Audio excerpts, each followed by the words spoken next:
Christmas ఆరాధనలో ఇంతవరకు యేసయ్య కృప చూపినందుకు యేసయ్యకు కృతజ్ఞతలు తెలియజేస్తున్నాను. ప్రియమైనటువంటి సంఘమా, ప్రార్థన ద్వారా మన జీవితాలను సమర్పించుకుందాం. పరిశుద్ధాత్ముడా, నీ సహాయమునకై వందనాలు. గడిచిన సంవత్సరం అంతా, గడిచిన కాలం అంతా మేము జన్మించినది మొదలుకొని ఈ సమయం వరకు నీ కృపాక్షేమములు మా పైన ఉంచి తండ్రిని ఆరాధన చేయడానికి, క్రిస్మస్ ఆరాధనలో పాలు పొందడానికి నీవు సహాయం చేసినందుకు నీకు వందనాలు. నీ వాక్కుతో, నీ వాక్యముతో, నీ ఆత్మతో బలపరుస్తున్నందుకు వందనాలు. మా జీవితాలను, వాక్యమును నీ చేతిలో సమర్పించి యేసు ప్రభు నామములో కలిసి ప్రార్థిస్తున్నాము తండ్రి. ప్రియమైనటువంటి సంఘమా, పరిశుద్ధ గ్రంథము నుండి పరిశుద్ధాత్ముడు బయలుపరిచేటువంటి సత్యాలను మనం జ్ఞాపకం చేసుకుందాం.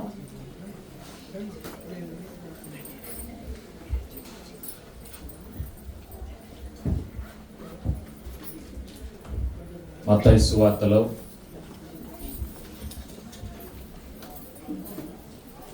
1వ అధ్యాయం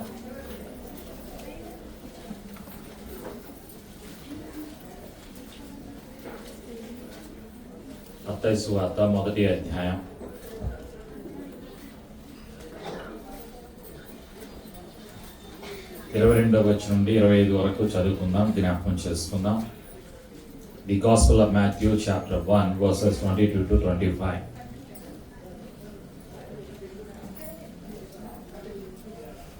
ఇదిగో కన్యక గర్భవతి అయి కుమారుని కనును, ఆయనకు ఇమ్మానుయేలను పేరు పెట్టుదురు అని ప్రభు తన ప్రవక్త ద్వారా పలికిన మాట నెరవేరునట్లు ఇదంతయు జరిగాను. ఇమ్మానుయేలను పేరునకు భాషాంతరంలో దేవుడు మనకు తోడని అర్థము. యోసేపు నిద్ర మేలుకొని ప్రభు దూత తనకు ఆజ్ఞాపించిన ప్రకారము చేసి తన భార్యను చేర్చుకొని ఆమె కుమారుని కను వరకు ఆమెను ఎరుగకుండెను. అతడు ఆ కుమారునికి యేసు అను పేరు పెట్టాను. ప్రేమైనటువంటి సంఘమా, ఇమ్మానుయేలు ఎవరికి తోడుగా ఉన్నారు? ఇమ్మానుయేలు దేవుడు ఎవరికి తోడుగా ఉంటారు అని ఆలోచన చేస్తే పరిశుద్ధాత్ముడు మనకి గుర్తు చేసేటువంటి సత్యాలు. ఇమ్మానుయేలు అంటే దేవుడు మనకి తోడు అని అర్థం. యేసు అంటే రక్షకుడు అని అర్థం. ప్రేమైనటువంటి సంఘమా, క్రీస్తు అంటే అభిషిక్తుడు అని అర్థం. ప్రభువైన యేసు క్రీస్తు వారు ఈ లోకంలో జన్మించిన తర్వాత బెత్లెహేములో ప్రభువైన యేసు క్రీస్తు వారిని పరుండబెట్టిన తర్వాత యేసు ప్రభుని చూడటానికి, యేసు ప్రభుని ఘనపరచడానికి, ఆరాధన చేయడానికి తూర్పు దేశపు జ్ఞానులు వస్తారు. ఆ సత్యాన్ని పరిశుద్ధ గ్రంథంలో మనం చూస్తాం. మత్తయి సువార్త 2వ అధ్యాయంలో మనం చూస్తాం. 9 నుంచి మనం 11 వచనాలు మనం జ్ఞాపకం చేసుకున్నప్పుడు అక్కడ జరిగినటువంటి సంఘటన మనం చూస్తాం. తూర్పు దేశపు జ్ఞానులు ప్రభువైన యేసు క్రీస్తు వారిని వెతుక్కుంటూ వచ్చి క్రీస్తు ఎక్కడ పుట్టినని వెతుక్కుంటూ వచ్చారు. నక్షత్రం వారికి దారి చూపినట్లుగా మనం చూస్తున్నాం. మత్తయి సువార్త 2వ అధ్యాయంలో 9వ వచనంలో ఆ సత్యాన్ని చూస్తాం. 9, 10, 11 వచనాల్లో ఆ సత్యాలను మనం చూస్తాం. వారు రాజు మాట విని బయలుదేరి పోచుండగా ఇదిగో తూర్పు దేశపు వారు చూచిన నక్షత్రము ఆ శిశువు ఉండిన చోటికి మీదుగా వచ్చి నిలుచు వరకు వారికి ముందుగా నడిచాను. వారు నక్షత్రమును చూచి అత్యానంద భరితులై ఇంటిలోనికి వచ్చి తల్లి అయిన మరియను ఆ శిశువును చూచి సాగిలపడి ఆయనను పూజించి తమ పెట్టెలు విప్పి బంగారమును, సాంబ్రాణిని, బోళమును కానుకలుగా ఆయనకు సమర్పించాయి. తరువాత హేరోదు వద్దకు వెళ్ళవద్దని స్వప్నమందు దేవుని చేత బోధింపబడిన వారై వారు మరి యొక్క మార్గమున తమ దేశమునకు తిరిగి వెళ్ళిరి. ఇక్కడ జరిగినటువంటి సంఘటన, ప్రియమైనటువంటి సంఘమా, తూర్పు దేశపు జ్ఞానులు ప్రభువైన యేసుక్రీస్తు వారిని ఘనపరచడానికి, హెచ్చించడానికి, తండ్రిని ఆరాధన చేయడానికి వాళ్ళు వచ్చారు. వాళ్ళు ఎందుకు వచ్చారు అంటే ఆరాధన చేయడానికి వాళ్ళు వచ్చారు, పూజించడానికి వచ్చారు ప్రభువైనటువంటి యేసుక్రీస్తు వారిని. ప్రియమైనటువంటి సంఘమా, వాళ్ళు తూర్పు దేశపు జ్ఞానులు. వాళ్ళు కానుకలు తీసుకొని వచ్చారు. మొదటి కానుక వాళ్ళు తీసుకొని వచ్చింది బంగారము. బంగారము దేనికి గుర్తు అంటే పరిశుద్ధతకు గుర్తు. ప్రభువైన యేసుక్రీస్తు వారు పరిశుద్ధుడు. ఈ లోకములో చీకటి ఉన్నది, ఈ లోకములో పాపము ఉన్నది, ఈ లోకములో సాతానుడు ఉన్నాడు. పాపాన్ని అంతం చేయడానికి, సాతాను అధికారాన్ని సిలువలో అంతం చేయడానికి మానవ జాతి కొరకు సిలువలో ప్రభువైన యేసుక్రీస్తు వారు మరణించి తిరిగి లేచిన సజీవుడు. క్రిస్మస్ అంటే క్రీస్తు ప్రభుల వారి యొక్క జీవితము, ఆయన యొక్క పుట్టుక, ఆయన యొక్క మరణము, ఆయన యొక్క పునరుత్థానము, ఆయనలో ఉన్నటువంటి సమస్తము తెలుసుకోవడానికి పరిశుద్ధాత్ముడు సహాయం దయచేస్తూ ఉంటాడు. తూర్పు దేశపు జ్ఞానులు బంగారాన్ని తీసుకొచ్చారు. బంగారము పరిశుద్ధతకు గుర్తు. They brought gold as a gift. బంగారము పరిశుద్ధతకు గుర్తు. రెండవదిగా బంగారము రాజుకు గుర్తు. ప్రభు అయినటువంటి యేసుక్రీస్తు వారు రాజులకు రాజు. ప్రభు అయిన యేసుక్రీస్తు వారిలో ఉన్నది అధికారము. ప్రభు అయిన యేసుక్రీస్తు వారు ఈ లోకానికి వచ్చింది సాతాను అధికారాన్ని అంతం చేయటానికి, సంఘానికి అధికారాన్ని ఇవ్వటానికి, విశ్వాసులకు అధికారాన్ని ఇవ్వటానికి ప్రభు అయినటువంటి యేసుక్రీస్తు వారు ఈ లోకానికి వచ్చి ఉన్నారు. ఆ సత్యాన్ని గ్రహించినటువంటి తూర్పు దేశపు జ్ఞానులు ప్రభు అయినటువంటి యేసుక్రీస్తు వారి దగ్గరకు వచ్చి బంగారాన్ని బహుమానంగా ఇచ్చి, కానుకలు సమర్పించి ప్రభు అయిన యేసుక్రీస్తు వారిని వాళ్ళు పూజించడం జరిగింది. రెండవదిగా వాళ్ళు చేసినటువంటి పని ఏమిటి అంటే సాంబ్రాణిని తీసుకొని వచ్చారు. సాంబ్రాణి ప్రేమకు గుర్తు. యోహాను 3:16 మనం చూస్తాం. John the Gospel chapter 3 verse 16. For God so loved the world, so he gave his only begotten Son, whosoever believes in him shall not perish but have everlasting life. దేవుడు లోకమును ఎంతో ప్రేమించెను, కాగా తన అద్వితీయ కుమారునిగా పుట్టినవాని యందు విశ్వాసముంచు ప్రతి ఒక్కరూ నశింపక నిత్య జీవం పొందినట్లు ఆయనను మనకు అనుగ్రహించెను. ప్రభువైన యేసుక్రీస్తు వారిలో ప్రేమ ఉన్నది. ప్రభువైన యేసుక్రీస్తు వారు తన ప్రేమను సిలువలో చూపించారు. తండ్రి తన ప్రేమను చూపించారు. ప్రేమైనటువంటి సంగమా, తండ్రి తన ప్రేమను తన కుమారుడి ద్వారా మానవ జాతికి బయలుపరిచారు. ప్రభువైన యేసుక్రీస్తు వారు తన ప్రేమను సిలువలో చూపించారు. ప్రేమకు గుర్తు సిలువ మరణము, క్రీస్తు యేసు వారు చేసినటువంటి బలియాగము. సాంబ్రాణి జీవమునకు గుర్తు. ప్రభు అయినటువంటి యేసుక్రీస్తు వారు సిలువలో అప్పగించారు. తన సమస్తాన్ని కూడా మానవ జాతి కొరకు అప్పగించారు. అందుకే యోహాను సువార్త 6వ అధ్యాయంలో పరిశుద్ధాత్ముడు గుర్తు చేస్తున్నటువంటి సత్యం. యోహాను సువార్త 6వ అధ్యాయంలో ఉన్నటువంటి సత్యాన్ని మనం జ్ఞాపకం చేసుకున్నాం. అక్కడ ప్రభు అయినటువంటి యేసుక్రీస్తు వారు తెలియచేస్తున్నటువంటి సత్యాలు. సాంబ్రాణి జీవమునకు గుర్తు.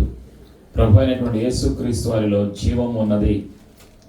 యోహాను సువార్త 6వ అధ్యాయం 47వ వచనం. విశ్వసించువాడే నిత్య జీవం కలవాడు, జీవాహారము నేనే. ప్రభు అయిన యేసుక్రీస్తు వారిలో జీవము ఉన్నది. ప్రభు అయిన యేసుక్రీస్తు జీవాధిపతి. సర్వమును సృష్టించినటువంటి దేవుడు ప్రభు అయినటువంటి యేసుక్రీస్తు వారు. సర్వాధికారము కలిగి ఉన్నటువంటి దేవుడు ప్రభు అయినటువంటి యేసుక్రీస్తు వారు. తన జీవితాన్ని మానవులందరి కొరకు సమర్పణ చేసినటువంటి జీవాధిపతి ప్రభు అయినటువంటి యేసుక్రీస్తు వారు. అందుకే పరిశుద్ధాత్ముడు గుర్తు చేస్తున్నటువంటి సత్యం.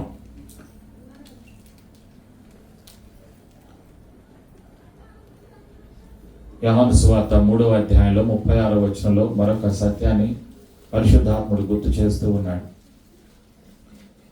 కలిసి నాతో చెప్పండి. కుమారుని యందు విశ్వాసముంచువాడే నిత్య జీవము గలవాడు. కుమారునికి విధేయుడు కానివాడు జీవము చూడడు గాని దేవుని ఉగ్రత వాని మీద నిలిచియుండును. యేసు ప్రభువులో జీవము ఉన్నది.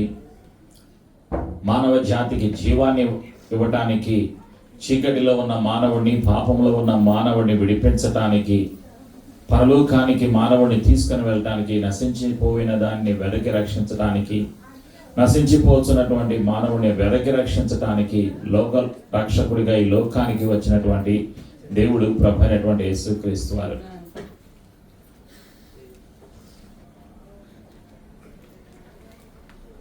యోహాను సువార్త 12వ అధ్యాయంలో 46వ వచనంలో కూడా అదే సత్యాన్ని పరిశుద్ధాత్ముడు గుర్తు చేస్తూ ఉన్నాడు. యోహాను సువార్త 12వ అధ్యాయం 46వ వచనం. యోహాను సువార్త 12వ అధ్యాయం 46వ వచనంలో ప్రభు సెలవిస్తున్నటువంటి సత్యం, నా యందు విశ్వాసముంచు ప్రతివాడు చీకటిలో నిలిచి ఉండకుండునట్లు నేను ఈ లోకమునకు వెలుగుగా వచ్చి ఉన్నాను. ప్రభు అయినటువంటి యేసుక్రీస్తు వారిలో వెలుగు ఉన్నది. అందుకే జ్ఞానులు సాంబ్రాణిని ప్రభు అయిన యేసుక్రీస్తుకి సమర్పించి కానుకలుగా సమర్పించారు. కారణం ఏమిటి అంటే ప్రభు అయిన యేసుక్రీస్తులో వెలుగు ఉన్నది.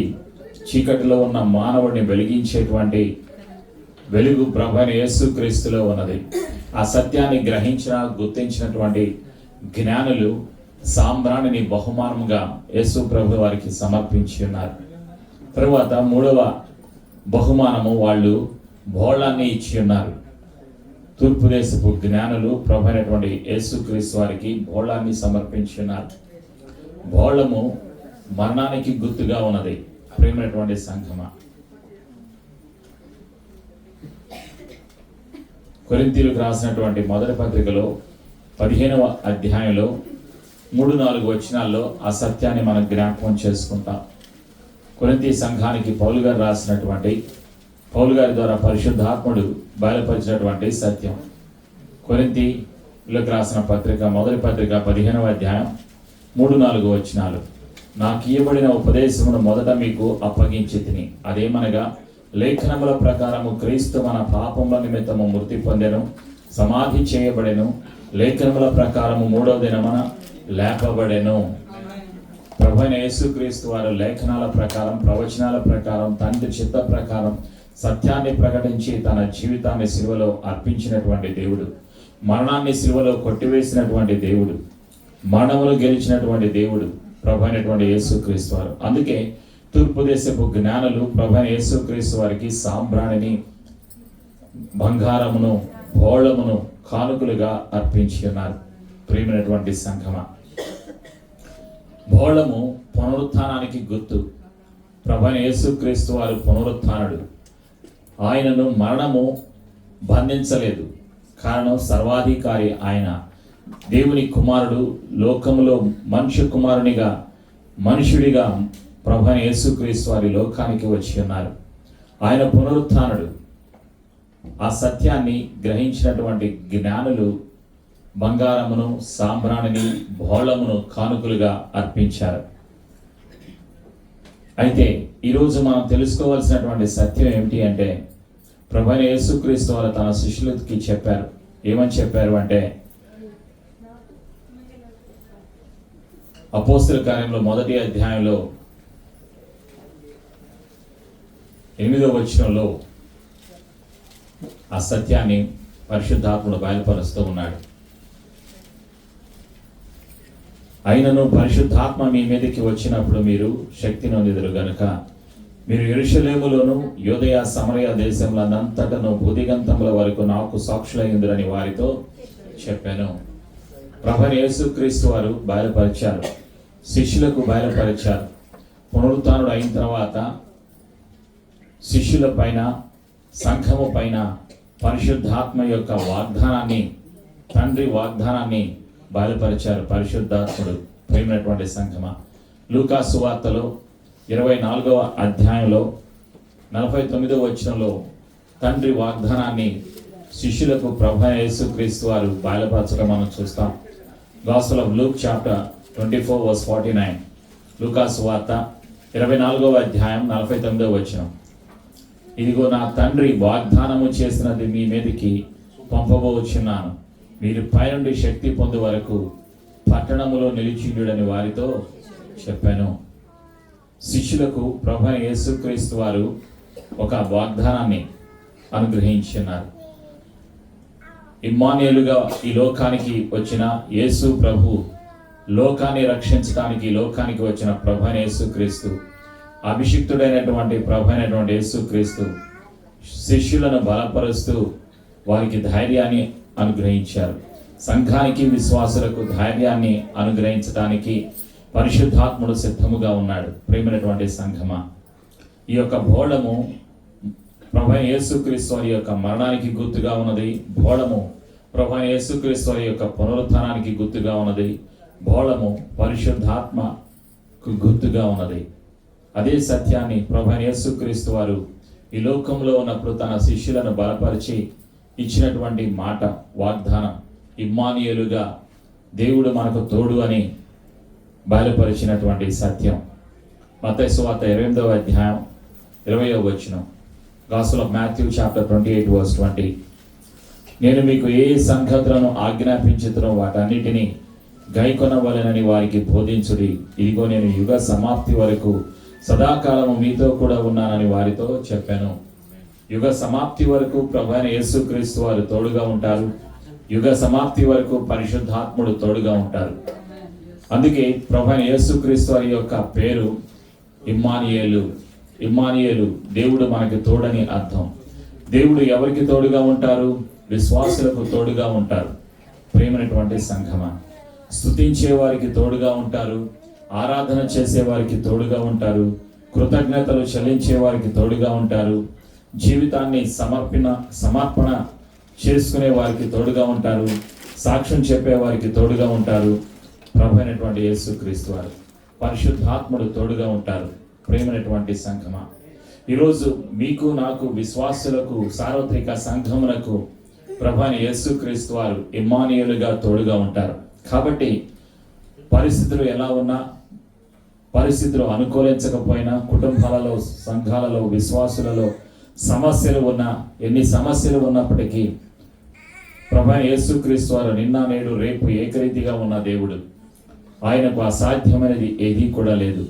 ప్రభు అయిన యేసుక్రీస్తు మరణమును గెలిచిన దేవుడు, మరణపు అధికారాన్ని కొట్టివేసినటువంటి దేవుడు, పాపము యొక్క అధికారాన్ని శిలువలో అంతము చేసినటువంటి దేవుడు ప్రభు అయిన యేసుక్రీస్తు వారు. ప్రభు అయిన యేసుక్రీస్తు వారు రెండవసారి తిరిగి లోకంలోకి రాబోతున్నారు. బహుమానాలు ఇవ్వటానికి సిద్ధపడినటువంటి సంఘాన్ని తీసుకొని వెళ్ళటానికి ప్రభు అయిన యేసుక్రీస్తు వారు రెండవసారి రాబోతూ ఉన్నారు. అయితే ప్రభు అయిన యేసుక్రీస్తు వారు రెండవసారి రాబోయే ముందుగా సంఘము ఇవ్వవలసినటువంటి కానుకలు ఏమిటి అంటే, నీవు చెల్లించేటువంటి స్తుతి ఒక కానుక, నీవు చెల్లించేటువంటి ఆరాధన ఒక కానుక, నీవు చెల్లించేటువంటి కృతజ్ఞత ఒక కానుక, నీవు చేసేటువంటి ఒక ప్రార్థన ఒక కానుక, నీ జీవితాన్ని యేసయ్య కొరకు సమర్పించడమే ఒక కానుక, ప్రభు అయిన యేసుక్రీస్తుకు సాక్షిగా జీవించడమే ఒక కానుక. ఈ కానుకలను నీవు చెల్లించాలి అని పరిశుద్ధాత్ముడు కోరుకుంటూ ఉన్నాడు. తూర్పు దేశపు జ్ఞానులు కానుకలు సమర్పించారు. వాళ్ళు బంగారాన్ని ఇచ్చారు, వాళ్ళు సాంబ్రాన్ని ఇచ్చారు, వాళ్ళు బోళాన్ని ఇచ్చారు. ఈరోజు మనం ఇవ్వవలసింది ఏమిటి అంటే స్తుతి.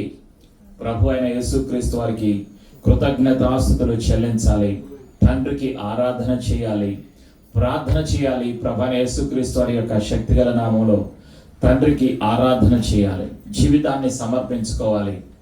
ప్రియమైనటువంటి సంఘమా, ప్రభు అయిన యేసుక్రీస్తు వారికి రాకడకు ముందుగా మనం చేయవలసింది క్రీస్తుకు సాక్షులుగా జీవించాలి అని పరిశుద్ధాత్ముడు కోరుకుంటూ ఉన్నాడు. ప్రతి సమస్య నుండి, ప్రతి శోధన నుండి, ప్రతి బంధకం నుండి, ప్రతి భయం నుండి, ప్రతి అనుమానం నుండి, ప్రతి బంధకాల నుండి విడిపించేటువంటి సర్వశక్తిమంతుడు ప్రభు అయినటువంటి యేసుక్రీస్తు వారు. కాబట్టి నీవు, నేను మన జీవితాలను సమర్పించుకుందాం. ప్రార్థన ద్వారా మన జీవితాలను సమర్పించుకుందాం. ప్రతి ఒక్కరూ కూడా కళ్ళు మూసుకొని నాతో కలిసి ప్రార్థన చెప్పండి. పరిశుద్ధాత్మదేవ, నిత్యము విశ్వాసి జీవితంలో, నా జీవితంలో, సంఘములో ఉండే దేవుడవు. ప్రభు అయిన యేసుక్రీస్తు రాకడకు సంఘములను, విశ్వాసులను, నన్ను సిద్ధపరుస్తున్నందుకు వందనాలు. సర్వసత్యములోకి, జీవములోకి